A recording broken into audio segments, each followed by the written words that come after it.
and we're going to record tonight just so we can share this with folks that are excited about the topic but unable to join us. So I am delighted to welcome Jane Schuster.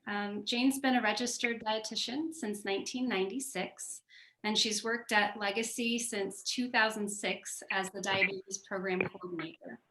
She was recently promoted to supervisor of the Legacy Diabetes and Nutrition Services. She's also a lifestyle coach for the CDC National Diabetes Prevention Program.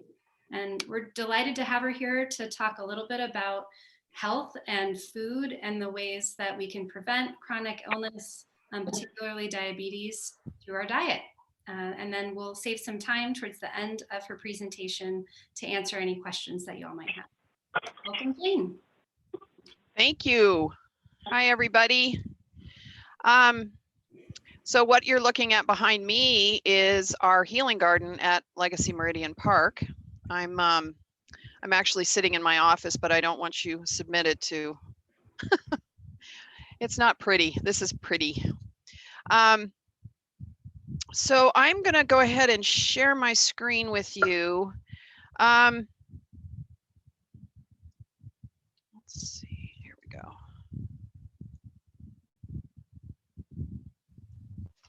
There we go. Okay, let me move you guys over. So like Stephanie said, I am a registered dietitian and I'm licensed in the state of Oregon, and then I'm what they call a certified diabetes education and care specialist. We used to just be known as certified diabetes educators, but that was recently changed. So I'm really grateful because I'm doing exactly what what I love to do, and so I'm excited to talk to you guys about nutrition tonight. So I just wanted to post a few quotes. So Ann Wigmore, the food you eat can either be the safest or the most powerful form of medicine, or the slowest form of poison. Julia Child, if you're not sure who she is, raise your hand and we'll let you know. You don't have to cook fancy or complicated masterpieces, just good food from fresh ingredients. And then Linus Pauling, good nutrition will prevent 95% of all diseases. So tonight we're going to talk a little bit more about the basic understanding of nutrition and a few ways that we can work on making some lifestyle changes to improve our health. I did want to start out by saying I have been on every diet known to man since I was 13 years old, and eventually went back and got my degree in nutrition, thinking if I knew more about food, I could get thin and live the rest of my life happy. And now I'm just really well educated. So I think it's important to know that tonight, if you have questions about specific diets, I'm happy to address them, but I'm really going to be coming from another angle on this because ironically, you know, it's kind of what dietitians have been teaching for a long time, and it's where population health is headed. I think this pandemic has really torn back and is letting us see where we're really struggling as a community and as a country, and one of the biggest areas is the emotional sides of it, the mental health, and ironically also that has a lot to do with our nutrition. So off we go. I like using the three-legged stool as a good prop to kind of talk about health, right? So we hear a lot about food, right? If you eat this or don't eat that, or you can't eat this, or shame on you for eating that. But food is incredibly important for health. Movement, we can call it exercise, we can call it physical activity, we can call it all sorts of things, but it's really about just getting up and moving around. And then the third one that's always very surprising to people when I talk to them about it is the stress or the emotional side of health.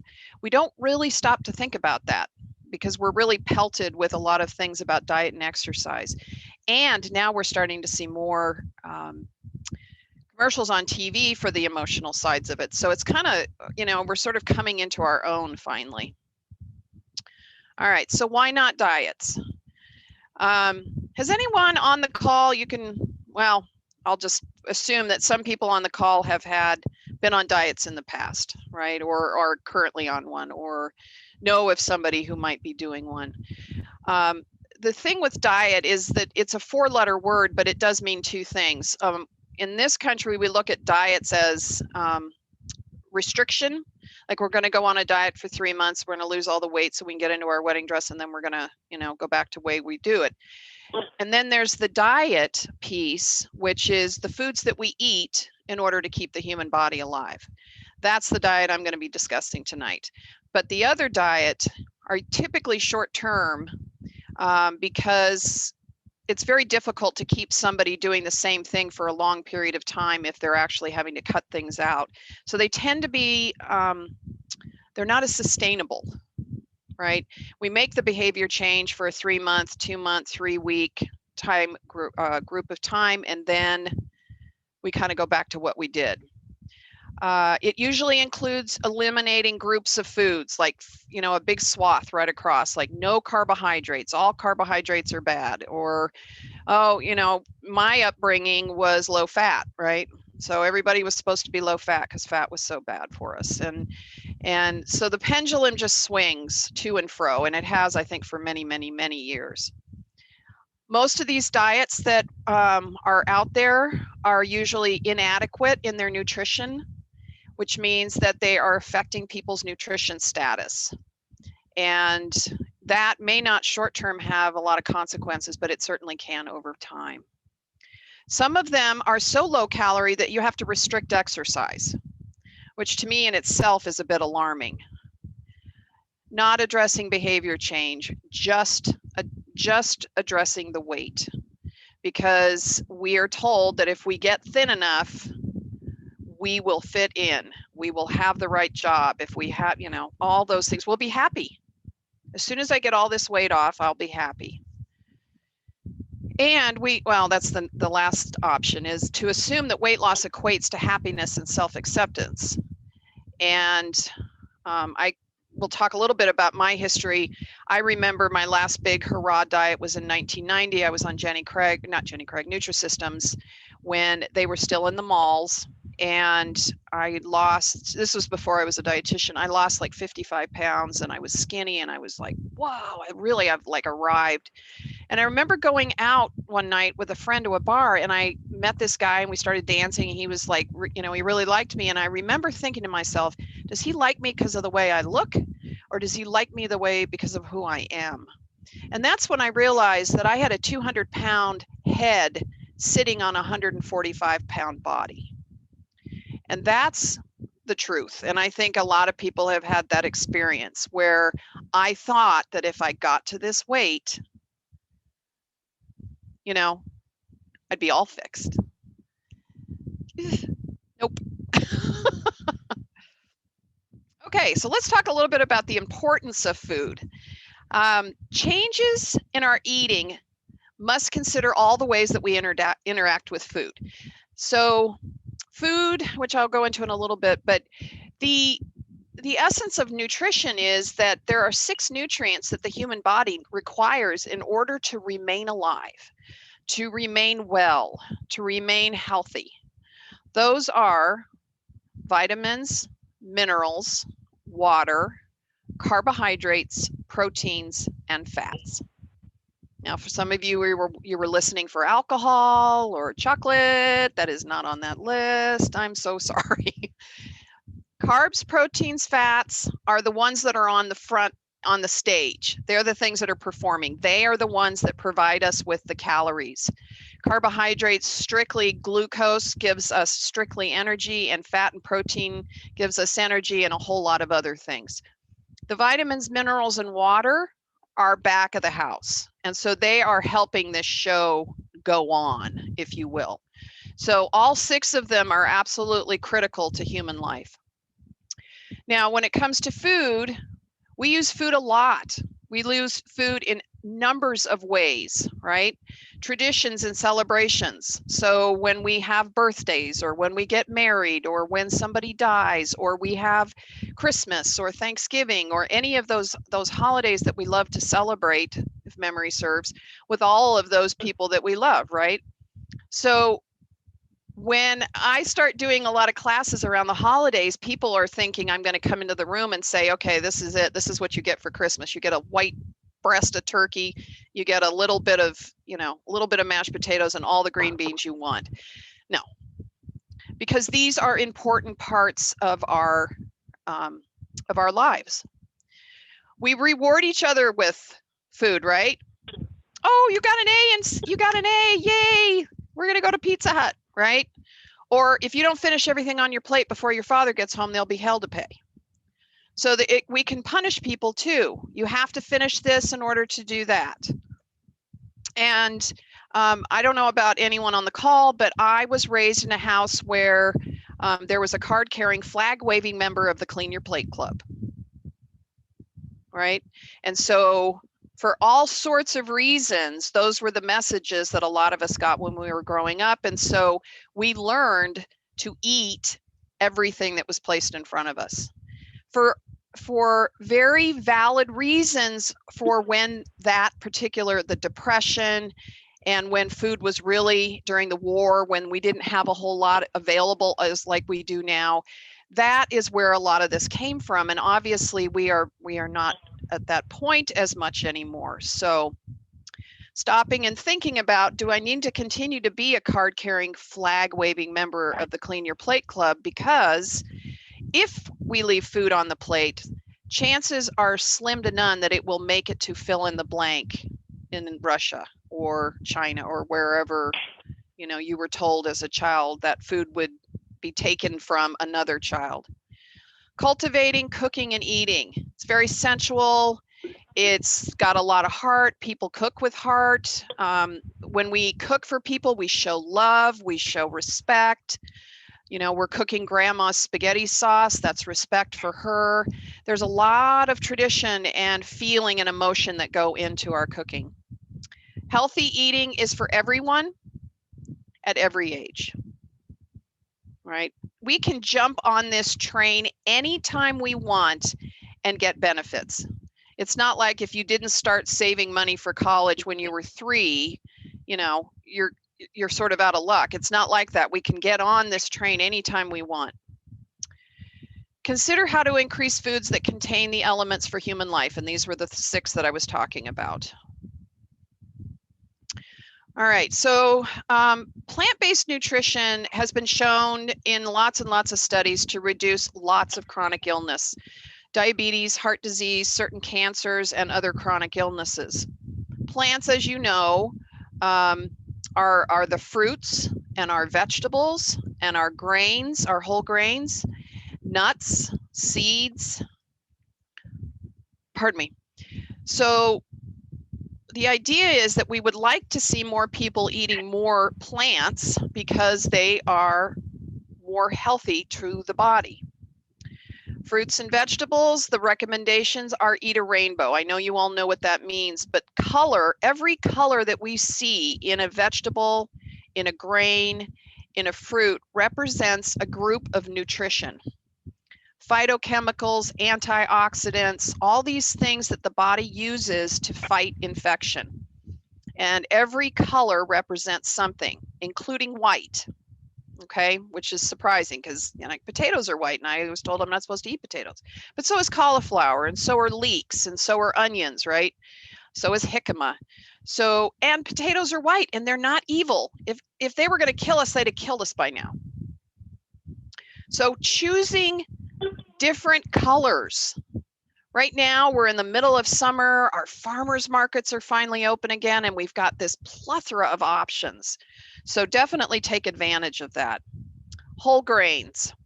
Now, whole grains include everything from rice all the way to things called like freekeh and farro and bulgur and barley and amaranth and quinoa. Rice, I love talking about rice because everyone sort of focuses on the white rice, but there is black rice, There's Bhutanese red rice. I mean, if you've ever been to Winco, in their bulk session, there's like 7 different types of rices. There's wild rice, which I know is not rice, but okay. So looking into those kinds of things. Now, fiber. Fiber is a type of carbohydrate, but I describe it as the skeletal structure of a plant. So we've all seen a big sunflower, right? And the huge sunflower, and then this teeny weeny little stalk, right, that holds the whole thing up. That's kind of the way I describe fiber. Fiber is the part of these particular foods that never breaks down to glucose. Okay, so think of them as like the bones of the human body, and as the body is digesting the food, it's pulling the meat and the tendons and the all that stuff that we have attached to our bones off, and what's left are the bones. And that's kind of the way fiber works in the intestinal tract. So we don't get calories from fiber. We tend to have to eat less because we have to chew more, right? And they sit in the stomach for a while, and so it takes a while for the body to sort of extract what it does need and what it can access, so we tend to feel full longer. Now, in the place of people who are dealing with prediabetes, with diabetes, with polycystic ovarian syndrome, there are numerous studies that show that when you eat a diet high in fiber, you lower your risk for all of those things. Glucose control is significantly improved when we have more fiber in the carbohydrates that we choose. And then fiber will pass through the small intestine and into the large intestine. And what we're finding now is that that very fiber that we used to just think is poop, which it still is also feeding the good bacteria in the gut. And I think we're going to see more. I know we will. We're going to see more and more and more information about those microbes, the GI microbe system. Someday we'll have pills that will, help us repopulate that. Now, so looking for more fiber. Well, where does fiber come from? Well, plants, right? Fruits, vegetables, whole grains, nuts, and seeds. Fewer animals. Okay, so what about protein? People always, not always, mostly will say, well, if I don't eat meat, I'm not going to get enough protein. And that's probably not true. In this country, we get significantly more protein than we need. And with the diets that are on the market right now, a lot of us are eating a lot more protein than we typically would. So we get lots of protein from our vegetables. We get lots of protein from our whole grains. We get lots of protein from the other thing that's not up here that I just realized is all the legumes, pinto beans, black beans, garbanzo beans, split peas, lentils. You want to talk about fiber? That's why we have gas. Those things sit in the gut and ferment, and that's what creates the gas. So best case scenario is make sure everyone else is eating them with you, and nobody complains. All right, so those are all great sources of protein: soybeans, tofu, soy milk, those kinds of things. Reducing animal sources of protein while increasing the plant sources is encouraged. All right, we have the vegan diet, which is the eating that keeps out anything that has anything to do with animals. So it's strictly plant-based. Vegetarian has a very wide variant. Some people could be considered vegan, while other people may be closer to carnivorous, but they're still considering themselves vegetarian because maybe, 3/4 of their diet is coming directly from plants. Some people like to have fish. Some people might have dairy in there. Some people might want to have eggs and milk, right? It's a choice. There's nobody out there that's telling you, you have to do this or you have to do that. Well, there are people out there telling you. What I'm telling you is that there's nobody out there that has the right to tell you what you can and can't eat, including me, and I get paid. So you get to choose where you fall on that continuum of nutrition. and that it's about you. It's not about what other people feel like you should be eating, right? Now, this one I know is going to be a shocker to all of you, but we're talking about eating less refined and processed foods because they typically have more fat, more salt, more sugar. They're low in fiber, tend to be stripped of nutrients unless they've been synthetically placed back in the product again. Okay.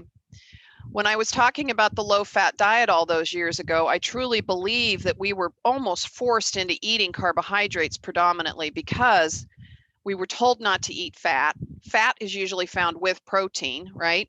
So we weren't able to eat a lot of protein, and that left us with like 75% of our food source, which became carbohydrate. And when the food manufacturers got a hold of that, they took it and they ran. And so now we have millions of products that are carbohydrate loaded, that taste good, that are salty and sugary, and we love them. And it's very difficult to get off of those.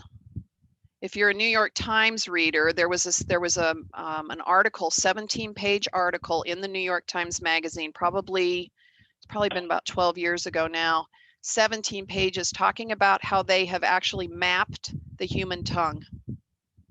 And they know where these foods hit. So when you say I can't eat just one Lay's, you're not lying. There is a method to the madness. So, but as we start to move towards eating more whole foods, we see the manufacturers kind of moving that way too. It's kind of interesting to watch, but limiting, I'm not saying that you have to cut them out. Some people like to have a Twinkie here and there, or some people want to have, I don't know, I'm like losing, I don't know, Wonder Bread, I don't know. Fruit Loops, right?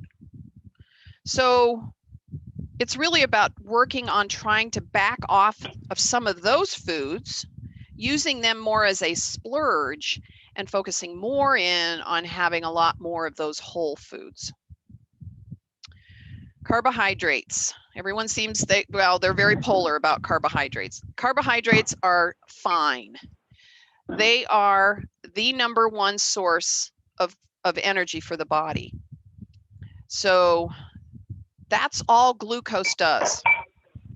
When the body breaks the carbohydrate down to glucose, it sends the glucose into the bloodstream, and that glucose is either sucked up by one of the cells to be used as energy at that moment, or it's stored somewhere so that it can be used when it's needed.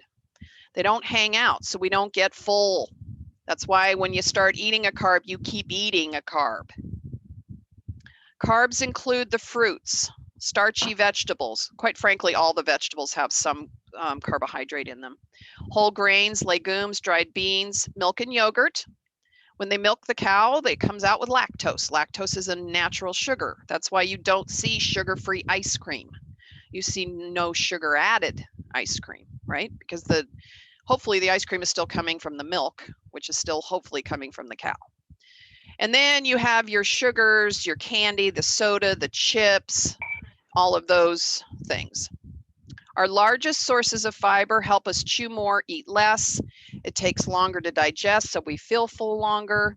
It's nature's broom. And there are certain fibers that are found in certain of our foods that contain soluble fiber, and they actually bind with cholesterol in the gut, and then we poop it out. Like, how cool is that? All right, proteins. Plethoras of proteins. The biggest source of food in our diet is carbohydrate when you start looking at these lists.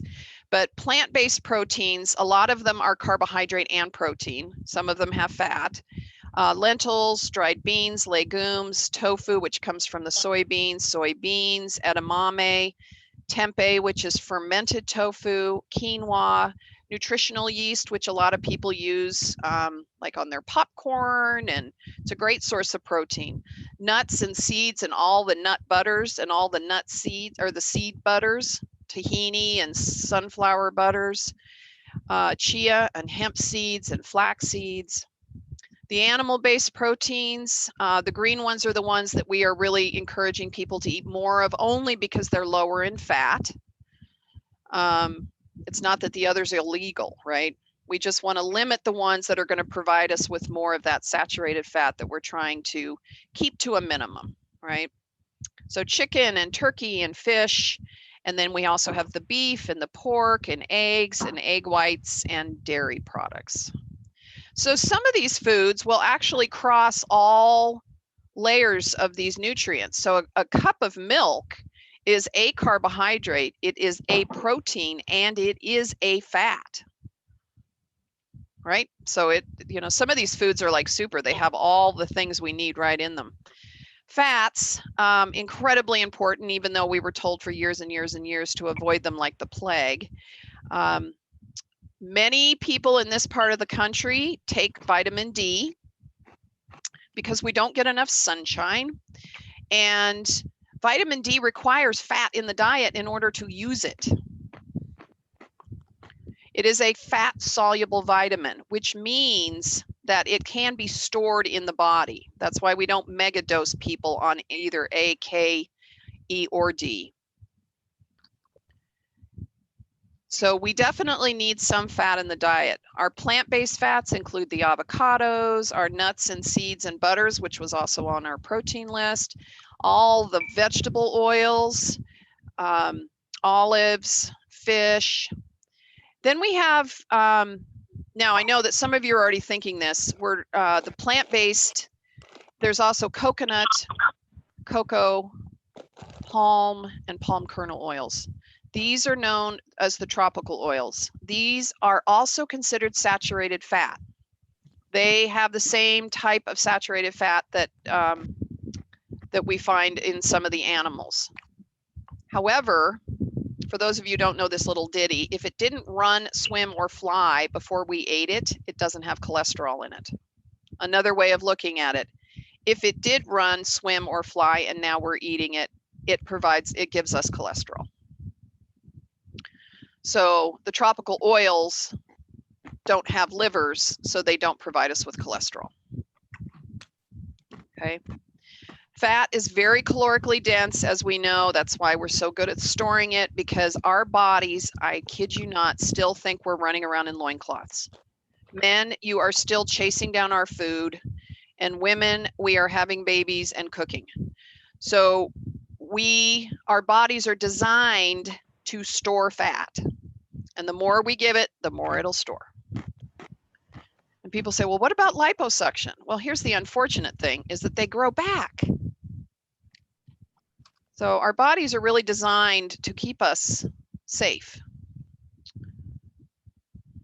Okay, so large portions of foods that are high in fat, even those that provide nutrients, can also be a source of too many calories and can be troublesome in weight loss. I also use fats when I've got people who are trying to gain weight, which I know that's probably a shock. I see many people who are underweight for lots and lots of reasons. A lot of it illness-based. Okay, so I love this picture. Like, I want to go home and eat this. Every time I see this picture, I want to have this for dinner. This is what the food plate method, and this replaced the food guide pyramid. Woohoo, right? It is set up so that you've got a really nice piece of protein about the size of your palms, and I know everyone on the call has a different size palm, so you get a different size protein, right? Cooked, you measure it cooked. About a quarter of the plate, some kind of starch. So what you're looking at here is quinoa, but it could be orzo, or it could be couscous, or it could be bulgur or barley, or it could be winter squash of some kind, right? And then the rest of the plate is fruits and vegetables. I mean, doesn't that look like delicious? I was in the restaurant business for more than half my life, and one of the first things you learn in restaurants is you've got to make that plate look good, because we eat with our eyes. So if you ever manage to notice a Kentucky Fried Chicken commercial or a Popeyes commercial, look for any other color than brown. It'll probably be the container in which the chicken nuggets are sitting, right? So color is a huge huge thing for the human body. Taste is obviously important too. Smell is incredibly important, but what we see with our eyes, I'll be very surprised to hear if anyone on the call has like looks at this and said, oh my God, that's gross. And that's okay if you do, it's totally fine. So this is kind of short and sweet. Eating behaviors. So we talk a lot about the foods that we need to eat in order to be healthy, right? And it's okay to have things that we don't think are healthy, right? It's all right to have cake. It's all right to have cookies. It's okay to have a Twinkie. And it gets to be the splurge. It's not the rule now, it's the exception. Okay? Those foods in small amounts do no harm. Those foods in large amounts do harm. So eating, kind of to summarize everything, we want to eat the rainbow. And I don't mean Skittles. So the fruits and the vegetables and the whole grains and the nuts and the seeds and even different color fish, right? Different color animals. They all provide us with different types of nutrition. Try to eat something every 4 to 5 hours. Why?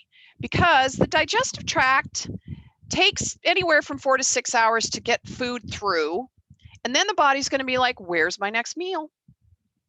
So if we eat a little bit of maybe some carb and protein and veggies every 4 to 5 hours, we get really good energy levels.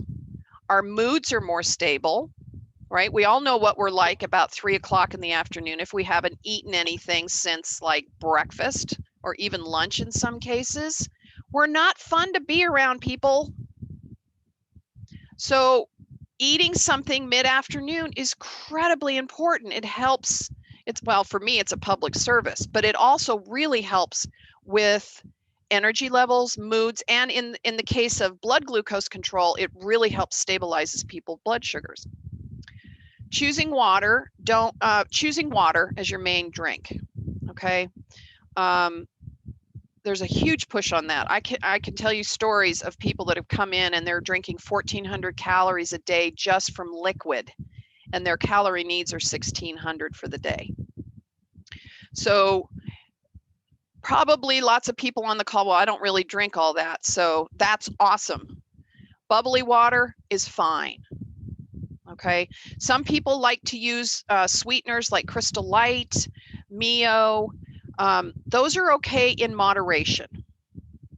We don't really tell people, oh, you know, go for it. Not anymore. I mean, the old days we used to say, well, if you get off the soda, drink diet soda. Now we're trying to like get even people off of that. So, you know, that might be a treat. Don't drink your meals. Now, there may be smoothie drinkers on this call. Smoothies are interesting because when I'm dealing with someone who lives with diabetes or who has prediabetes, a lot of times I'll talk to them about, because we fill them up with fruit and vegetables, and then we pour in milk or water or orange juice, and then we call it a smoothie. And really what we're trying to do is balance the carb with the protein. So you might need less fruit and a little bit more protein. Then it makes more sense. But if you're juicing and then just drinking the juice, or you're just throwing in a bunch of, you know, fruits with a little bit of protein, you're actually doing yourself more of a disservice. You're better off bumping up the protein a wee bit, and even some fat if you want to, and then decrease the fruit content. I'm not saying cut it out. I'm just saying don't go so fruit heavy. Choosing foods that are high in fiber. Trying to select plant-based foods more often than you might be choosing them now.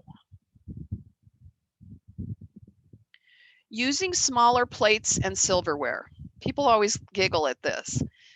So when I was going to school at Colorado State University all those years ago, I remember reading about a study that was done at NYU, and they had 2 rooms of college students. One room, there was a big cauldron of tomato soup with big bowls and big spoons. And those kids were told, just eat until you're finished. Just eat, you know, just finish, stop eating when you're full. And the other room was a normal sized sort of bowl of soup with regular sized, well, actually they were smaller sized bowls and smaller silver or spoons. And they were told the same thing. Well, the small bowl group, you know, had a couple of bowls and they were sort of done. So then about 20 minutes later, they went into the other room where they had the big cauldron and they had the big bowls and they had the big spoons. And the research guy said, you know, are you finished yet? And this one guy literally looked up and said, I'm still eating. See, what they didn't know was that they were piping tomato soup in from the bottom into their bowl. And so the bowl never got empty. This is what we call mindless eating. So it's interesting that using smaller plates and using smaller forks, our brain still thinks we're cleaning our plate, but we're eating less food. So be very mindful when you're eating. I know it's hard because we've, you know, a lot of us grew up watching TV or we're, you know, listening to the radio, or we're like eating it in the car as we're trying to get from point A to point B. At least one meal a day. Try to sit down at a table, have a candle, have placemats, nice napkins, like really treat it like, you know, the French, they don't really eat big portions of food because it's not about the food, it's the experience. We don't really experience our food anymore. So using some of these quick and easy things to kind of make yourself feel special. You know, maybe you sit out on the patio now that the sun, you know, when it starts to cool down at night, and you have a little candle and you have nice, you know, your silverware and your, you know, your salt and your pepper, and really try to make it more of an event rather than a thing I have to get from point A to point B. Using the plate method. One thing I love about this is that it doesn't matter what language you speak, it doesn't matter what age you are, and it doesn't matter what foods you eat. Everyone can look at that plate and figure it out. And it's really easy to remember. Trying to remember the food guide pyramid, even as a registered dietitian, I had to go back and look sometimes, because I don't remember where everything fell, right?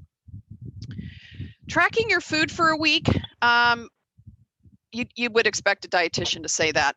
The reason I ask people to track their food, I don't do it because I think it's fun, sexy, or anything else. I do it because it allows you to become aware of what you're doing. Why is that so important? Because when we're aware of what we're doing, we have the opportunity to make a choice. For example, if I don't eat that chocolate right now, I'm going to die. Now, there are people giggling about that, right? Because we've all said it or we've heard someone else say it. So we eat the chocolate, right? If there's no thought process to it. If I don't eat that chocolate right now, I'm going to die. Or if I don't eat something, I'm going to starve to death. So what would happen if you put a pause between the thought and that action? If I don't eat that chocolate before, or if I don't eat that chocolate right now, I'm going to die. Hold on a minute. That's not a true statement. The question really becomes, do I want to eat the chocolate now or shall I have it later? I'm going to eat it now. That's the difference. You've made a choice. You've taken responsibility, and therefore you can walk away with your head held high instead of feeling like, oh, see, I eat that chocolate and I shouldn't have. Tracking food puts us in a place of awareness, and awareness gives us the opportunities to make choices. And I'm not talking about making good versus bad choices. I'm just talking about making a choice. And then get help from an expert. So, you know, there's a plethora of us out there. Most insurance covers us, but sometimes we need our own little individual meal plans, right? Everybody's a nutritionist. I know that. You can look up a diet online and follow it and lose the weight and all of that. But what you're going to get when you come to see a dietitian is you're going to get individualized attention. We're going to be looking at all the disease states, if any. What are your habits? What's important to you? Who do you live with? What do you do for work? What does your schedule look like? All of those things, that's what I'm trained to do, is to take all that information and help you design something that will work for you. My job is not to tell you what to do. Trust me, if that were my job, I would not have lasted as long as I have. we all know what we need to do, but in some cases, what I find is people need someone to help sort of dilute all that information into something, not dilute, the other way, you know, now I can't think of the word, distill it down to something that's the size that you can actually get your head around, that doesn't make you feel overwhelmed, that doesn't leave you with questions about, God, did I eat enough? Did I not eat enough? Was I supposed to eat that? Or, oh God, I didn't get enough protein at breakfast, so I get to eat more at lunch. And so, you know, everyone on this call has things that they do really, really well, right? My job, I do really, really well. So let me help, or let us, you know. Okay. Can we take a few questions? Thank you so much. Hello. Great, Susan. It's Barney. No, it's me. I'm the other half. Hello, other half. Yeah. Is there an optimum age from moving from kids' diets to adult diets? Last time I discussed this with a pediatrician friend of mine, it was kind of an open question. I mean, the answer is maybe nobody really knows, but because you're talking here to a bunch of adults.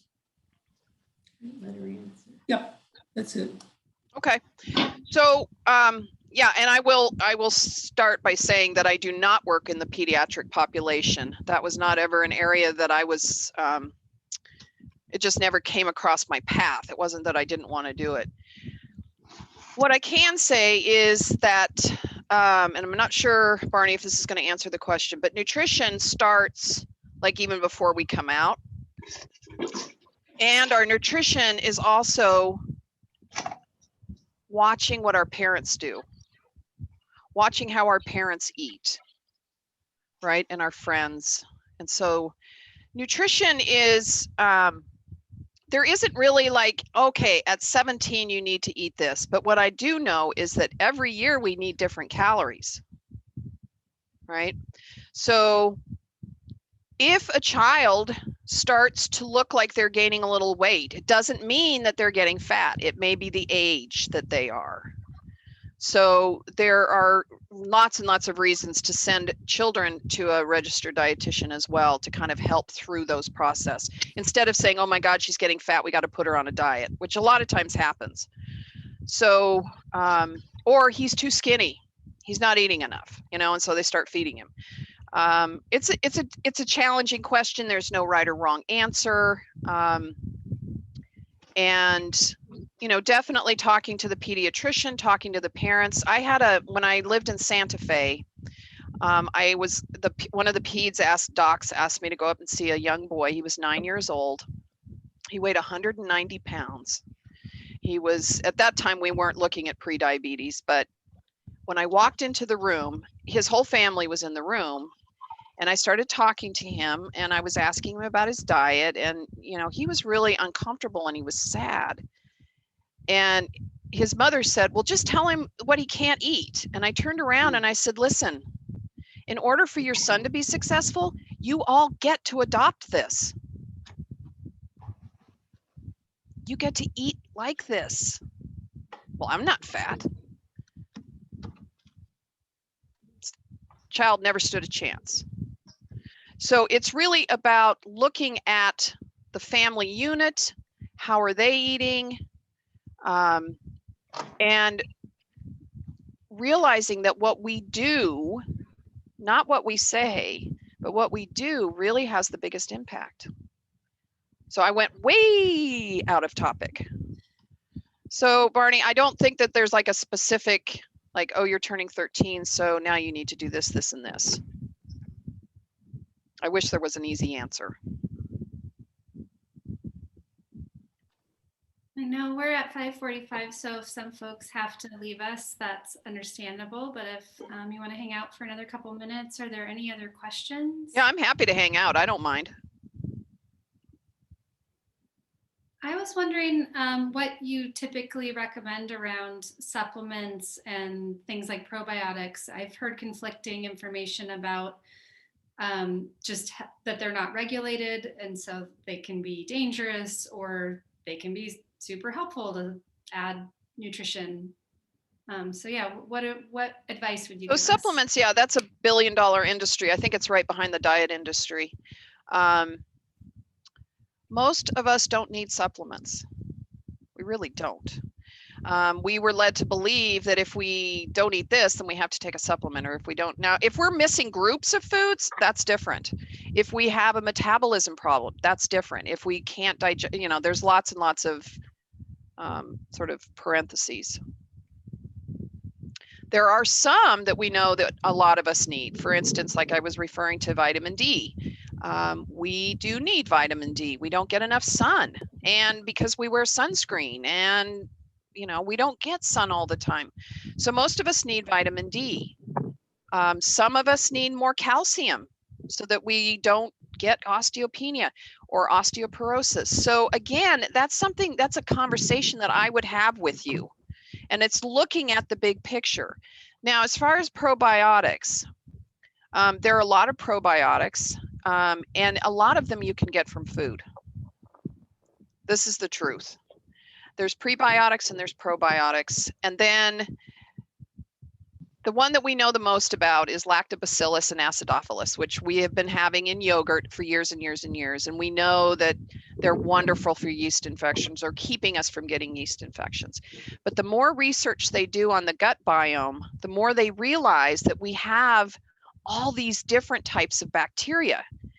And there is nothing on the market because they don't know enough to put something on the market that will meet every pro and prebiotic.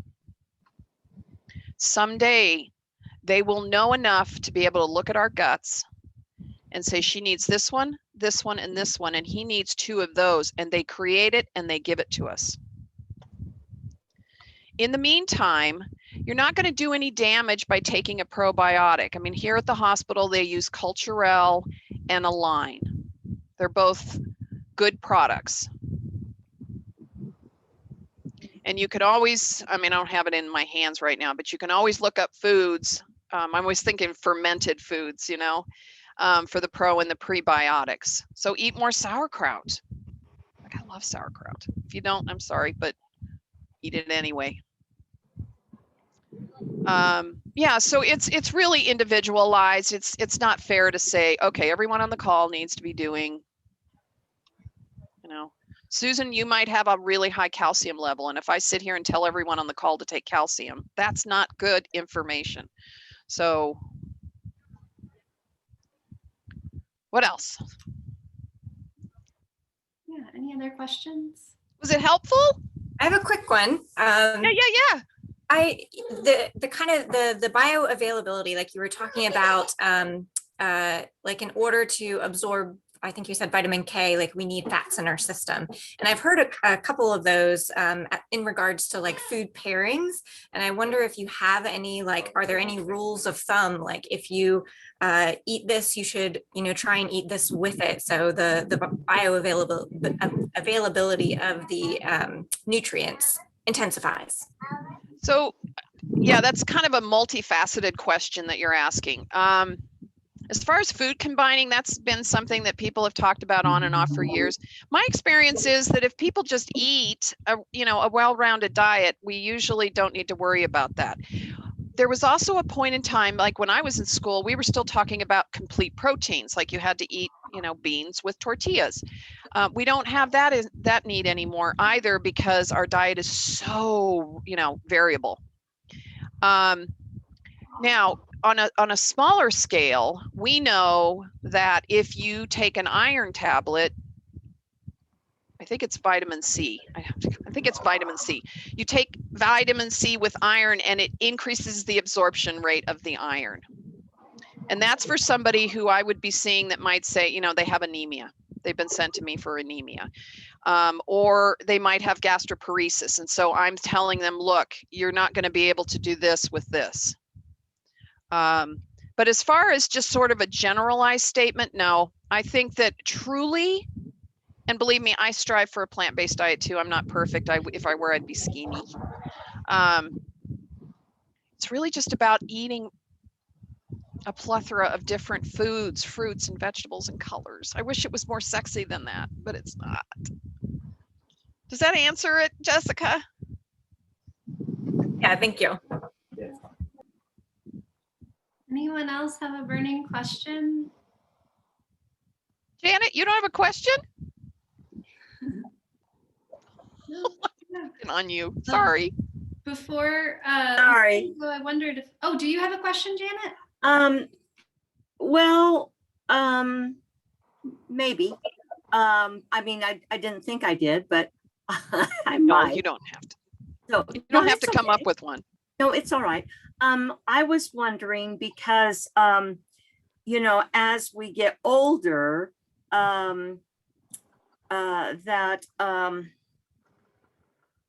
it, at least for me, it's harder to not eat things that don't kind of put on more weight, particularly around my stomach. And so, because, you know, you see all that stuff on TV, I could get it sucked out, but I don't want to do that. So anyway, you know, do you have any suggestions about what you can eat to help reduce that? I know that cortisol is a big thing, but anyway. Yeah, unfortunately, there aren't foods that are good and bad for that sort of thing. I mean, part of it is our genetic makeup, ladies. I hate to say it. You know, as we lose our estrogen, we just become better fat storers. I mean, and you're going to get my personal opinion in this, is that this country, the manufacturers, the marketers, make it sound like we're not good enough, right? So I know there's a commercial out there for Go Low.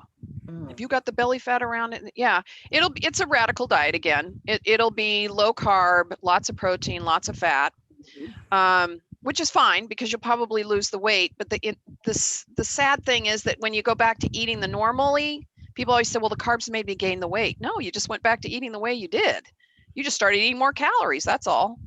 So when I do my diabetes prevention class, which is kind of where insulin resistance really gets started, they have shown, now it doesn't specifically say that you'll lose your little pouch, girls. However, if we work on 5% of weight loss, what we are weighing right now, sitting on your chair, in your Barco lounge or wherever you are, and you can work up to 150 minutes of moderate exercise a week, which for those of us that are mathematically challenged is 30 minutes, 5 days a week. You could decrease your risk for diabetes by 58%. And if you're over the age of 70, it's 70%. Wow. Now, if that doesn't make you go, oh my God, I could do that, right? That's what we do. And so exciting, you don't have to do all 30 minutes at once. You can do 10 and 10, or you could do 20 and 10, or you could do 10, 10, 10. And if you're not doing anything, then you start with 5, 1 day a week. I'm telling you, it works. I'm seeing it. I am on my 5th and 6th, I think, Emily, my diabetes prevention programs. These people are amazing. I've got an 82-year-old who's doing 1,800 minutes of exercise a week. Wow. And those older 65 and over have an even better risk reduction of 71%. So 58% for those under 65, and then even better risk reduction as you get older. Wow. So all of us, well, all of you that are over 65, oh my God, like you may never have to see me, right? That's okay. I'm all right if I get out of a job. That's all right. Has this been helpful? Yeah, thank you so much, Jane. I really appreciate just the reality check about diets and the things that were taught from childhood and how unhealthy and unhelpful that framework is. And really, there are some simple concepts that I think we can all take away and are easy to remember, like that beautiful eating the rainbow and the plate image. So And I'm going to cut you off, Stephanie. I am going to say this. Our parents taught us what they knew. Nobody put the Clean the Plate Club down because, you know, we're mad at you. It was just a tape that ran and continues to run. And so, you know, blame my parents, blame your grandparents. No, it's what we teach, what we know. And we're now learning that, oh gosh, that doesn't really help. So we're going to turn that tape off and we're going to replace it with a new one. Sorry. No, I love it. And I'd love to have another conversation sometime about nutrition after experiences of food insecurity. I don't know if you've ever worked with folks that have experienced food insecurity at any point in their lives. But the conversation you had with Barney sort of sparked that question for me. So just want to say thank you so much. I really appreciate your knowledge, your expertise, and your humor. This was fantastic. Thank you for asking me. I enjoyed this. Have a lovely evening, everyone. Thanks to all of our Lift Up community. Enjoy your night. Thank you. Have a Bye. delicious Thanks, dinner. Jane. Bye. Bye. Thank you.